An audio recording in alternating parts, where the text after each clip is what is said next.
வணக்கம். இன்றைக்கி நம்ம பார்க்க போகிற சமையல் ஒரு 2 வகையான லஞ்ச் மெனு தான் பார்க்க போகிறோம். ஃபஸ்ட்டு பார்த்திங்கன்னா அரிசி பருப்பு சாதமும் புதினா துவையலும்.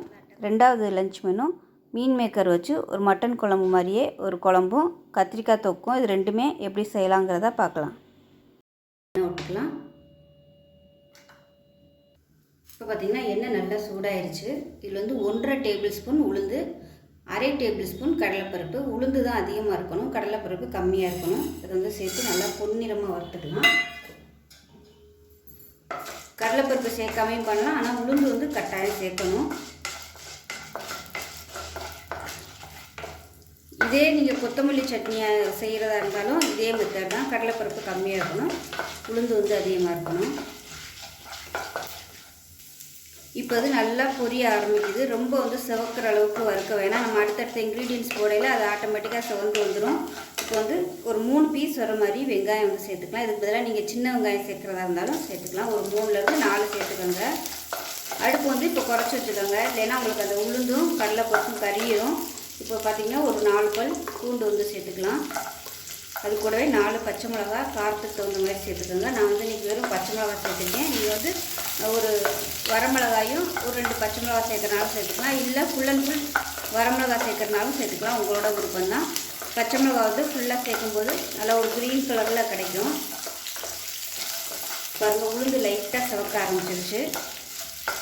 அடுப்பு வந்து நல்லா குறைச்சி வச்சுக்கோங்க. பழக்கம் இல்லாதவங்களாக இருந்தால் நீங்கள் ஃபஸ்ட்டு உளுந்தையும் கடலைப்பருப்பையும் நல்லா பொன்னிறமாக வறுத்து தனியாக எடுத்து வச்சுக்கோங்க. இப்படி செஞ்சிங்கன்னா உங்களுக்கு ரொம்ப கருகி போகாது. ஏன்னா புதுசாக பழகிறவங்களுக்கு வந்து சட்டுன்னு கருகி போயிடும் உளுந்தும் கடலைப்பருப்பும். இப்போ பாருங்கள், நல்லா வதங்கிடுச்சு. இந்த ஸ்டேஜில் நல்லா ஒரு கைப்பிடி அளவுக்கு புதினாவும் கொத்தமல்லியும் எடுத்துருக்கேன். அதை சேர்த்துக்கலாம். புதினா தான் அதிகமாக இருக்குது, கொத்தமல்லி கம்மியாக இருக்குது. எப்போயுமே புதினா மட்டுமே சேர்க்கக்கூடாது. புதினா மட்டும் சேர்த்தோம்னா லைட்டாக ஒரு கசப்பு தன்மை வரும். அதனால் எப்போயுமே வந்து கொத்தமல்லி இல்லைன்னா கருவேப்பிலை சேர்த்து தான் பண்ணணும்.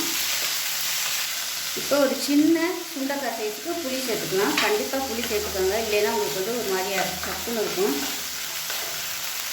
இதையும் சேர்த்து நல்லா வதக்கி வச்சுக்கலாம். இப்போ எல்லாமே நல்லா வதங்கிடுச்சு. இப்போ பார்த்தீங்கன்னா கொஞ்சமாக கல்லுப்பு சேர்த்துக்கலாம். இதுக்கெலாம் வந்து உப்பு அதிகம் பிடிக்காது. நம்ம கல்லுப்பு சேர்க்குறதுனால கொஞ்சம் கவனமாக சேர்த்துக்கணும், இல்லைன்னா கச்சி போயிடும். வந்து கேஸ் அமர்த்திடலாம். அமர்த்திட்டு ஒரு 2 ஸ்பூன் அளவுக்கு துருவன தேங்காய் சேர்த்துக்கலாம். ரொம்ப சேர்க்கக்கூடாது. இது வந்து அந்த அளவு வந்து கொஞ்சம் கூட வர்றதுக்காக. வெறும் நம்ம புதினாவையும் கொத்தமல்லியும் சேர்த்து அரைக்கும் போது கம்மியாக வரும். தேங்காய் சேர்த்தோம்னா ஒரு 2-3 பேர் சாப்பிட்ற அளவுக்கு வரும். அதுக்காக தான் தேங்காய் சேர்க்குறது.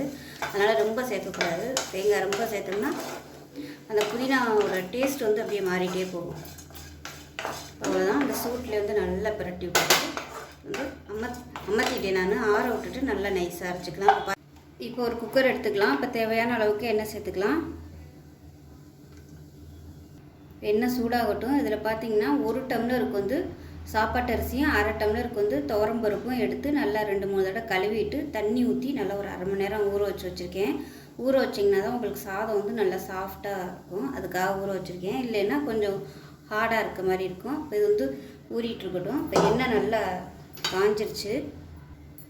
இப்போ இதில் 1 டீஸ்பூன் போல் கடுகு சேர்த்துக்கலாம். 1 டீஸ்பூன் சீரகம் சேர்த்துக்கலாம்.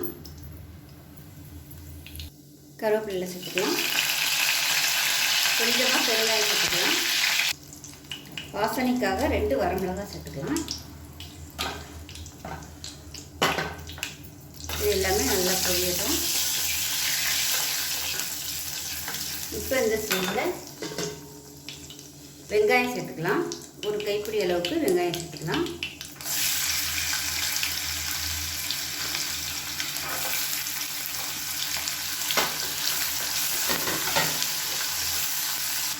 இதோட 2 பச்சை மிளகாய் சேர்த்துக்கலாம். இப்போ பார்த்தீங்கன்னா இது வெங்காயம் வதங்கிட்டு இருக்கட்டும். இதில் ஒரு 7 வரமிளகாய் எடுத்திருக்கேன். 1 டீஸ்பூன் போல் சீரகம், 1/4 டீஸ்பூன் போல் மிளகு, நல்லா ஒரு 10லேருந்து 12 பூண்டு பல் எடுத்திருக்கேன். இது எல்லாத்தையுமே தண்ணி ஊற்றி கொஞ்சம் நல்லா கெட்டியாக அரைச்சி எடுத்துகிட்டு பார்க்குறோம். இப்போ பார்த்திங்கன்னா வெங்காயம் நல்லா வதங்கிடுச்சு. இப்போ நம்ம அரைச்சி வச்சுருந்த வரமிளகா, பூண்டு, மிளகு, சீரகம் எல்லாத்தையுமே சேர்த்துக்கலாம். அரைச்சதை சேர்த்துட்டு நல்லா வதக்கி விடணும். இப்போ எண்ணெய் பிரிஞ்சு வரட்டுது. அதுக்கப்புறமா நம்ம தக்காளி சேர்த்துக்கலாம். இப்போ பாருங்கள் நல்லா வதங்கி எண்ணெய் பிரிய ஆரம்பிக்குது. இதில் வந்து மீடியம் சைஸாக 2 தக்காளி கட் பண்ணதை சேர்த்துக்கலாம். இப்போ இதையும் சேர்த்து நல்லா வதக்கிக்கலாம். தக்காளி வந்து நல்லா மசிஞ்சு வரணும். அப்போ தான் உங்களுக்கு அந்த டேஸ்ட் வந்து கிடைக்கும் சாதத்தில். அதனால் நல்லா கலந்து விட்டுட்டு மீடியமான ஃப்ளேமில், இப்போ பார்த்திங்கன்னா நான் விசில் போடலை, சும்மா அப்படியே மூடி வைக்கிறேன். மீடியமான ஃப்ளேமில் வேகட்டும். இப்போ பார்த்திங்கன்னா தக்காளி நல்லா மசிஞ்சு வந்துடுச்சு. இப்போ நம்ம ஊற வச்சுருந்த அந்த அரிசியும் பருப்பையும் சேர்த்து நல்லா ஒரு 2 நிமிஷம் அந்த மசாலாவோடு சேர்த்து பரட்டி விட்டுக்கலாம்.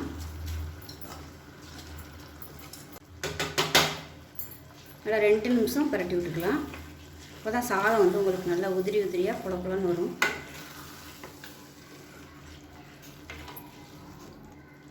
இப்போ வந்து அரிசியை நல்லா வறுத்தாச்சு. இந்த சைடு பார்த்திங்கன்னா அரிசி வந்து நான் முதல்ல ஊற வச்சுருந்தேன். அந்த தண்ணி பார்த்திங்கன்னா 1.5 டம்ளர் வந்து அரிசியும் பருப்பும் எடுத்ததுக்கு 4 டம்ளருக்கு வந்து தண்ணி எடுத்திருக்கேன். நான் வந்து மிக்சியில் இருந்த அலசிட்டு தண்ணி, அந்த ஊற வச்ச தண்ணி எல்லாத்தையும் கலந்து நல்லா சூடு பண்ணி வச்சுருக்கேன். அந்த தண்ணியை சேர்த்துக்கலாம். இப்போ இது எல்லாத்தையுமே நல்லா கலந்து விட்டுட்டு உப்பு செக் பண்ணி பார்த்துட்டு உப்பு சேர்த்துக்கலாம். நான் வந்து இன்றைக்கி ரொம்ப சின்ன குக்கராக எடுத்துகிட்டேன், கொஞ்சம் பெருசாக எடுத்துருந்துருக்கலாம். 4 டம்ளருக்கு தண்ணி வைக்கவும் கொஞ்சம் அப்படியே ஃபுல்லாக வந்துடுச்சு. இது வந்து நான் குக்கர் மூடி வச்சுட்டு சின்ன பர்னருக்கு மாற்றிடுவேன். எப்பயும் சொல்கிற மாதிரி இந்த மாதிரி பெரிய பர்னரில் வைக்க வேணாம். இப்போ வந்து உப்பு சேர்த்துக்கலாம். இப்போ தேவையான அளவுக்கு உப்பு சேர்த்துட்டு கலந்து விட்டுட்டு கொஞ்சம் ஒரு கொதி வரட்டும். அதுக்கப்புறம் பத்தலைன்னா மறுபடியும் சேர்த்துக்கலாம். இப்போ இதில் மஞ்சத்தூள் சேர்த்துக்கலாம். பொடியெல்லாம் போடையிலே நான் வந்து மஞ்சத்தூள் சேர்க்கலதுனால இப்போ சேர்த்துருக்கேன். இப்போ கலந்து விட்டுக்கலாம். கலந்துட்டு குக்கரை மூடி வச்சிடலாம்.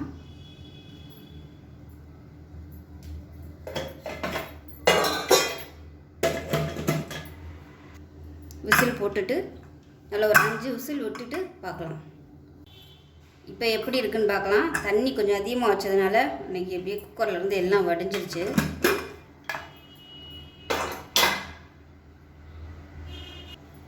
இப்போ பார்த்திங்கன்னா அருமையான பருப்பு சாதம் ரெடி ஆயிடுச்சு. கொஞ்சம் நல்லா சாஃப்டாக தான் இருக்குது. தண்ணி வேணால் நீங்கள் இன்னும் கொஞ்சம் கம்மியாக வச்சுக்கிட்டிங்கன்னா உங்களுக்கு நல்லா உதிரியாக வந்துடும். அவ்வளோதான், அருமையான பருப்பு சாதம் வித்தியாசமாக ரெடி ஆயிடுச்சு. வாசனை பார்த்திங்கன்னா ஒரு மட்டன் குழம்பு வச்சா எப்படி இருக்குமோ அந்த மாதிரி நல்ல வாசனையாக இருக்குது. ஸோ அவ்வளோதான், சூப்பராக ரெடி ஆயிடுச்சு. லஞ்ச் பாக்ஸ் கொடுக்குறதுக்கு அருமையாக இருக்கும். உதிரியாக வேணும்னு நினச்சிங்கன்னா நான் வந்து நீங்கள் 4 டம்ளர் வச்சுருக்கேன், நீங்கள் வந்து 3 டம்ளராக கூட நீங்கள் வச்சுக்கலாம். அருமையாக இருக்கும். ஸோ கண்டிப்பாக இது மாதிரி ஒரு தடவை செஞ்சு பாருங்கள். செஞ்சு பார்த்துட்டு இந்த சைடு பார்த்திங்கன்னா துவையலுமே நல்லா சூப்பராக அரைச்சாச்சு. காரம்லாம் கரெக்டாக இருக்குது, ரொம்ப இல்லை காரம். காரம் வந்து அதிகம் வேணும்னு நினச்சிங்கன்னா நீங்கள் பச்சை மிளகா வந்து கூட சேர்த்துக்கலாம். இப்போ பாருங்கள், சாதம், புதினா துவையல், அப்பளம் ரெடி ஆகிடுச்சு. ஒரு சூப்பரான காம்பினேஷன். அரிசி பருப்பு சாதத்துக்கு இந்த அப்பளம் தொட்டு சாப்பிட்னா அருமையாக இருக்கும். எண்ணெயோட நீங்கள் சைடிஷாக ஊறுகாய் வச்சுக்கலாம். ஸோ உங்களுக்கு எது இருக்கே கத்திரிக்காய் வந்து நம்ம வறுத்து எடுக்கணும். ஸோ அந்தளவுக்கு வந்து எண்ணெய் விட்டால் போதும். இப்போ வந்து கத்திரிக்காய் பார்த்திங்கன்னா ஒரு 150 கிராம் அளவுக்கு கத்திரிக்காய் எடுத்திருக்கேன். இந்த சைஸுக்கு சின்ன சின்னதாக கட் பண்ணிக்கோங்க. இதை வந்து எண்ணெயில் போட்டு நல்லா ஃப்ரை பண்ணி எடுத்துக்கலாம். புளியான கடாயை எடுத்திங்கன்னா உங்களுக்கு சீக்கிரமாகவே ஃப்ரை ஆகிடும். நான் வந்து இந்த மாதிரி அகலமான பேன் எடுத்துருக்கேன். ஃபுல்லாக வறுத்து எடுக்கணும் அந்த கத்திரிக்காயை, நல்லா கிறிஸ்பியாக வர அளவுக்கு. நான் வந்து இவ்வளோ நேரம் தண்ணியில் தான் ஊற போட்டிருந்தேன். இப்போ வந்து எண்ணெயில் போடுறதுக்கு முன்னாடி கொஞ்சம் இது ஜல்லடையில் வந்து வடிகட்டிட்டு தான் சேர்த்துக்கேன், இல்லைன்னா உங்களுக்கு தெரிக்கும் அப்படியே. அதனால் ஒரு செகண்ட் மட்டும் தண்ணியை வடிச்சிட்டு சேர்த்துக்கோங்க. ரொம்ப நேரம் விட்டிங்கன்னா அப்புறம் கத்திரிக்காய் வந்து கழுவி போயிடும். இப்போ கத்திரிக்காய் நல்லா வறுபட்டுருச்சு, எடுத்துடலாம். ஹை ஃப்ளேம்லேயே வச்சு வறுத்துக்கோங்க, இல்லைன்னா உங்களுக்கு வந்து ஒரு மாதிரியா குழக்குழன்னு ஆயிரும்.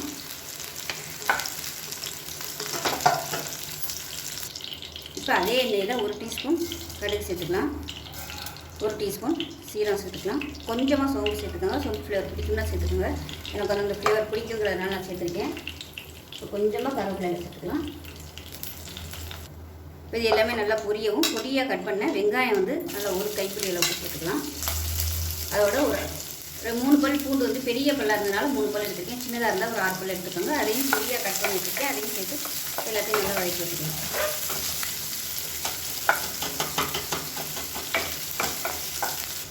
வெங்காயம் வதங்குறதுக்கு உப்பு சேர்த்துக்கலாம்.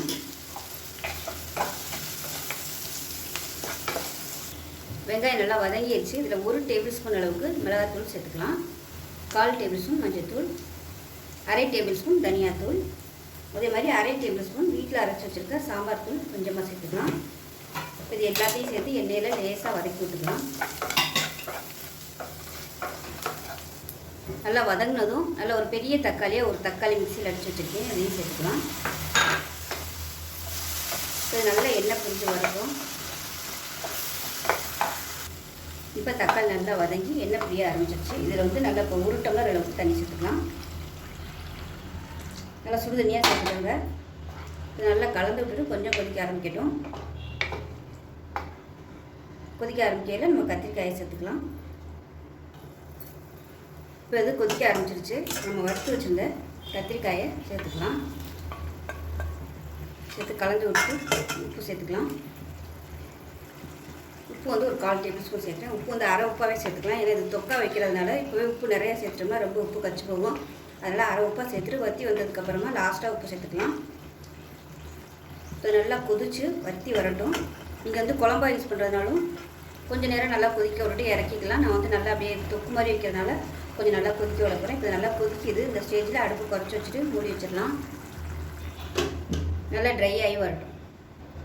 இப்போ கத்திரிக்காய் தொக்கு எப்படி இருக்குன்னு பார்க்கலாம். இப்போ பாருங்கள் நல்லா அப்படியே ட்ரை ஆகிடுச்சு. இப்போ அமர்த்திடலாம். லாஸ்ட்டாக கொத்தமல்லி சேர்த்துட்டு அமர்த்திடலாம். சாதத்தோடு பிசைஞ்சு சாப்பிட்றதுக்கு சூப்பராக இருக்கும். நீங்கள் சப்பாத்திக்கு சாப்பிட்றதா இருந்தாலும் சாப்பிட்லாம், தோசைக்கு தொட்டுக்கலாம், சூப்பராக இருக்கும். அவ்வளோதான், அருமையான கத்திரிக்காய் தொக்கு ரெடி ஆகிடுச்சு. சாம்பார், ரசம் எல்லாத்துக்குமே அருமையாக இருக்கும். அமர்த்திடலாம். இப்போ மீன் மேக்கர் குழம்பு வைக்கிறதுக்கு ஒரு குக்கர் எடுத்துக்கலாம். இப்போ எண்ணெய் சேர்த்துக்கலாம். எண்ணெய் சூடாகவும் கரம் மசாலா எல்லாம் சேர்த்துக்கலாம். 1 டீஸ்பூன் சோம்பு, ஒரு சின்ன துண்டு பிரியாணி இலை, ஒரு ஏலக்காய், 2 கிராம்பு, ஒரு 3 துண்டா பட்டை. இது வந்து ரொம்ப லேசான பட்டையாக இருக்கனால 3 எடுத்துருக்கேன். கல்பாசி கொஞ்சம், இதை எல்லாமே சேர்த்துக்கலாம்.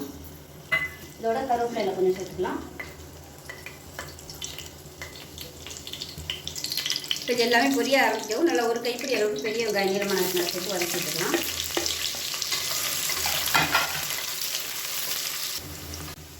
இப்போ வெங்காயம் நல்லா வதங்கிடுச்சு. இப்போ இதில் பார்த்தீங்கன்னா ஒரு 10 சின்ன வெங்காயமும் இஞ்சி பூண்டு, அதாவது பூண்டு வந்து ஒரு 5 பீஸு, இஞ்சி வந்து ஒரு 3 பீஸ் போட்டு நல்லா நைஸாக அரைச்சி வச்சுருக்கேன். அதை சேர்த்துக்கலாம்.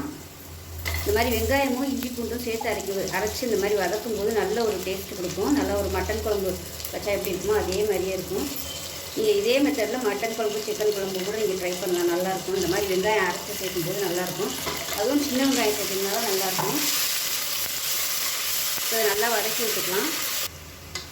முதலே இஞ்சி பூண்டு பேஸ்ட்டை போட்டு வதக்கிட்டோம்னா அந்த வெங்காயம் வந்து வதங்காது. அதனால் ஃபஸ்ட்டு வந்து அந்த பெரிய வெங்காயத்தை போட்டு நல்லா வதக்கிட்டு அதுக்கப்புறமா இதை போட்டோம்னா நல்லா வதங்கிடும். இது பச்சை வாசனை போக வதங்கட்டு கலரும் நல்லா சேஞ்ச் ஆகி வரணும். அந்தளவுக்கு வதக்கி விட்டுக்கலாம்.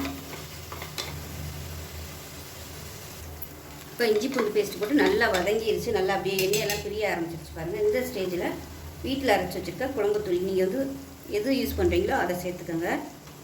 நான் வந்து ஒரு 4 ஸ்பூன் வந்து சேர்த்துருக்கேன். குழம்பு எவ்வளோ தேவையோ நீங்கள் அதுக்கு தகுந்த மாதிரி சேர்த்துக்கோங்க. 2 ஸ்பூன் மிளகாத்தூள் சேர்க்குறேன். காரத்தை பொறுத்து கூடவோ குறைச்சோ நீங்கள் சேர்த்துக்கோங்க. இது நல்லா அந்த எண்ணெயில் வந்து லேசாக ஒரு பரட்டி விட்டுக்கலாம். இந்த மாதிரி எண்ணெயில் போட்டு பரட்டையில் குழம்பு நல்லா டேஸ்ட்டாக வரும். இப்போ பாருங்கள் நல்லா சுருங்கி வந்துடுச்சு. இந்த ஸ்டேஜில் நல்லா ஒரு பெரிய தக்காளியாக 2 தக்காளி மிக்சியில் அடித்து வச்சுருக்கேன். அதையும் சேர்த்து நல்லா வதக்கி விட்டுக்கலாம். இந்த மாதிரி பொடி சீக்கிரம் அடுப்பு மீடியமாக வச்சுக்கோங்க. இந்த தக்காளியை சேர்த்துக்கலாம். சேர்த்துட்டு நல்லா அப்படியே எண்ணெய் பிரிஞ்சு வரணும். அந்த அளவுக்கு கொதிக்க விட்டுக்கோங்க. பக்கத்தில் வந்து தண்ணி காய வச்சுக்கோங்க. இது வந்து எண்ணெய் பிரிஞ்சு வர்றதுக்கும் தண்ணி காயறதுக்கும் கரெக்டாக இருக்கும். நான் ஆல்ரெடி தண்ணி காய வச்சுருக்கேன், சூடாகிட்டுருக்கு. இது வந்து நல்லா எண்ணெய் பிரிஞ்சு வரட்டும். இந்த தக்காளியோட பச்சை வாசனை போகணும். இப்போ இது எண்ணெய் பிரிஞ்சு வரட்டும். இதில் பார்த்தீங்கன்னா சோயா சங்க்ஸ், அதாவது மீல் மேக்கர் வந்து சுடு தண்ணியில் ஊற போட்டு உப்பு போட்டு ஊற வச்சு நல்லா 2-3 தடவை அலசிட்டு தண்ணியை புழிஞ்சிட்டு எடுத்து வச்சுருக்கிறேன். இது வந்து தனியாக இருக்கட்டும். இப்போ தக்காளி நல்லா வதங்கி இப்படி நல்லா அப்படியே தொக்கு மாதிரி வந்துடுச்சு. இந்த ஸ்டேஜில் நம்ம சுடு தண்ணியில் போட்டு வச்சுருந்த சோயா சங்க்ஸை சேர்த்துக்கலாம். சேர்த்துட்டு இந்த மசாலாவில் அப்படியே பரட்டி விட்டுக்கலாம். கொஞ்சம் நேரம் இந்த மசாலாவில் அப்படியே இருக்கட்டும். அப்போ அந்த மசாலா எல்லாமே அதில் வந்து ஊறி வரும். உப்பு வந்து வேக வைக்கல போட்டிருக்கேன். நம்ம பார்த்துட்டு உப்பு சேர்த்துக்கலாம். இப்போ பாருங்கள் மசாலா எல்லாமே நல்லா வதங்கிடுச்சு. இதில் தண்ணி சேர்த்துக்கலாம். குழம்புக்கு தேவையான அளவு தண்ணி சேர்த்துக்கோங்க. சுடு தண்ணியை நான் வந்து நல்லா சூடு பண்ணிட்டு தான் சேர்த்துருக்கேன். இப்போ இது வந்து கொதிக்க ஆரம்பிக்குது. இப்போ இந்த ஸ்டேஜில் பார்த்திங்கன்னா ஒரு 4 ஸ்பூன் துருவின தேங்காய், ஒரு 5 முந்திரி பருப்பு, 1/4 டீஸ்பூன் சோம்பு, 1/4 டீஸ்பூன் கசகசா எல்லாத்தையும் சேர்த்துருக்கேன். அது தண்ணி ஊற்றி நல்லா நைஸாக அரைச்சிட்டு பார்க்கலாம். இப்போ நல்லா கொதிச்சுட்டு இருக்கு. நம்ம அரைச்சி வச்சுருந்த அந்த தேங்காய் பேஸ்ட்டை சேர்த்துக்கலாம். இதில் கொஞ்சமாக தண்ணி ஊற்றிக்கலாம். தண்ணி வந்து ரொம்ப ஊற்றிட வேணாம். இந்த குழம்பு எப்போயுமே கொஞ்சம் தண்ணி விட்டு தான் வரும். ஏன்னா அந்த சோயா சங்க்ஸில் உள்ள தண்ணி எல்லாமே சேர்ந்து கொஞ்சம் தண்ணியாக தான் வரும். அதனால் வைக்கையிலே வந்து நல்லா கெட்டியாக வச்சுக்கோங்க. அதுக்காக தான் அந்த முந்திரி பருப்பு இதெல்லாம் சேர்க்கையில் கொஞ்சம் நல்லா அப்படியே ஒன்றும் சேர்ந்தாப்பில் வரும். வந்து குக்கரை மூடி வச்சிடலாம். உப்பு பார்த்துட்டு உப்பு சேர்த்துக்கலாம். கொஞ்சமாக உப்பு சேர்த்துக்கலாம். மேலாப்பில் கொத்தமல்லி சேர்த்துடலாம். இப்போ குக்கரை மூடி வச்சுட்டு நல்லா ஒரு 3 விசில் விட்டுட்டு பார்க்கலாம். ஏற்கனவே வெந்தது தான், ஒரு 1/2 வேக்காடு வேக வச்சாச்சு. அதனால் 3 விசில் விட்டால் மட்டும் போதும். இப்போ குழம்பு எப்படி இருக்குன்னு பார்க்கலாம். நல்லா ஸ்டீம்லாம் போயிடுச்சு பாருங்கள். நல்லா அருமையாக வந்துருச்சு. நல்ல ஒரு மட்டன் குழம்பு மாதிரியே சூப்பராக நல்லா கமகமான வாசனையாக இருக்குது. கரெக்டான அளவில் இருக்குது. ரொம்ப அப்படியே தண்ணியாக இல்லை. இட்லி, தோசை, சப்பாத்தி, சாதம் எல்லாத்துக்குமே அருமையாக இருக்கும். இடியாப்பத்துக்கெலாம் கூட இது மாதிரி நம்ம குழம்பு வச்சு சாப்பிட்டோம்னா சூப்பராக இருக்கும். சால்னா மாதிரியே இருக்கும். ஸோ நான் வந்து இன்றைக்கி மீன் மேக்கர் வந்து முழுசாகவே போட்டிருக்கேன். விருப்பம் இருந்தால் நீங்கள் வந்து இதை 2ஆக நறுக்கியும் போட்டுக்கலாம். இல்லைனா சின்ன சோயா சங்க்ஸ் இருக்குது பார்த்தீங்களா, அது கூட நீங்கள் சேர்த்துக்கலாம். டேஸ்ட் நல்லாயிருக்கும். ஸோ என்ன குழம்பு வைக்கிறதுன்னு தெரியாமல் இருக்கையில் இது மாதிரி நீங்கள் குழம்பு வச்சு பிள்ளைகளுக்கு செஞ்சு கொடுங்க. மட்டன் குழம்பு மாதிரியே இருக்கும். ரொம்பவும் ஹெல்த்தியாக இருக்கும். அவ்வளோதான். இப்போ சூப்பரான மீல் மேக்கர் குழம்பு ரெடி ஆயிடுச்சு. இப்போ பார்த்திங்கன்னா சுட சுட சாதமும் ரெடி ஆயிடுச்சு. இந்த குழம்பு ஊற்றி சாப்பிட்டு பார்த்திங்கன்னா அவ்வளோ அட்டகாசமாக இருக்கும். ஒரு மட்டன் குழம்பு சாப்பிட்ற ஃபீல் கிடைக்கும். இதுக்கு பார்த்திங்கன்னா சைடிஷு கத்திரிக்காய் தொக்கு. ஸோ உங்களுக்கு எது பிடிக்குதோ நீங்கள் அதை வச்சுக்கலாம். ஸோ நான் வந்து இன்றைக்கி வீட்டில் இருந்ததை வச்சு இன்றைக்கி பண்ணியிருக்கேன். இந்த வெறும் தொக்கு மட்டுமே வச்சு நீங்கள் சாதம் வச்சு சாப்பிட்டிங்கன்னா சூப்பராக இருக்கும். சாதத்தில் போட்டு பசஞ்சு சாப்பிட்றதுக்கு அருமையாக இருக்கும். ஸோ கண்டிப்பாக செஞ்சு பாருங்கள். ஸோ இந்த 2 ரெசிபியும் செஞ்சு பாருங்கள். செஞ்சு பார்த்துட்டு எப்படி வந்துச்சுங்கிறத சொல்லுங்கள். வீடியோ பிடிச்சிச்சுன்னா லைக் பண்ணுங்கள், கமெண்ட் பண்ணுங்கள், சேனலை சப்ஸ்கிரைப் பண்ணுங்கள், பக்கத்தில் உள்ள பெல் பட்டனையும் ப்ரெஸ் பண்ணுங்கள். நன்றி.